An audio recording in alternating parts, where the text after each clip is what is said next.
আসসালামু আলাইকুম।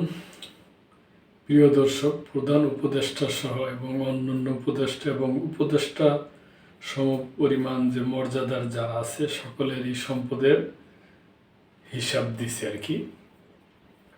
কার কি সম্পদ হয়েছে যে ওনারা যে কোডান কোড দেড় বছর শাসন করলো।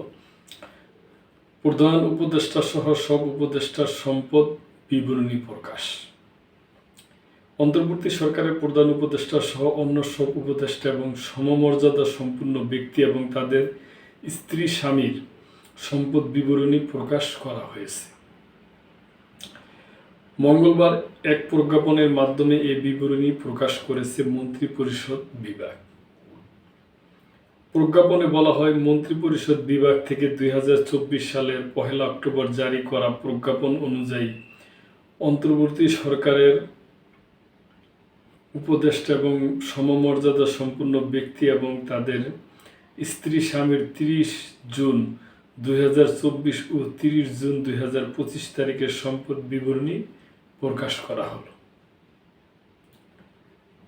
এর আগে 2024 সালের আগস্টে দায়িত্ব গ্রহণের 2 সপ্তাহের মাথায় জাতির উদ্দেশ্যে দেওয়া ভাষণে প্রধান উপদেষ্টা ডক্টর মোহাম্মদ ইউনূস প্রতিশ্রুতি দিয়েছিলেন দ্রুততম সময়ের মধ্যে তার সরকারের সব উপদেষ্টার সম্পদের বিবরণ প্রকাশ করা হবে।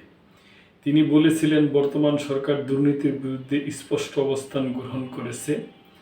আমাদের সব উপদেষ্টা দ্রুততম সময়ের মধ্যে তাদের সম্পদের বিবরণ প্রকাশ করবেন। পর্যায়ক্রমে এটি সব সরকারি কর্মকর্তাদের ক্ষেত্রে নিয়মিত বাধ্যতামূলক করা হবে। তো প্রিয় দর্শক, এটা আমি মনে করি ভালোই প্রশংসাযোগ্য একটা কাজই, যে যাক ওনাদের সম্পদ বাড়ুক কিংবা কমুক, ওনারা এটা হিসাব দিয়ে গেল আর কি। মঙ্গলবার দিনে ওনাদের শেষ কার্য দিবস ছিল। বুধবার দিন তো সরকারি ছুটি, আর বৃহস্পতিবার দিন তো ইলেকশনই। তো এটা আমি মনে করি ব্যক্তিগতভাবে, প্রিয় দর্শক, ভালো উদ্যোগ। এই ব্যাপার আপনাদের কোনো মন্তব্য থাকলে অবশ্যই করবেন এবং মেম্বারশিপ নিয়ে চ্যানেলটির পাশেই থাকবেন। আল্লাহ হাফেজ।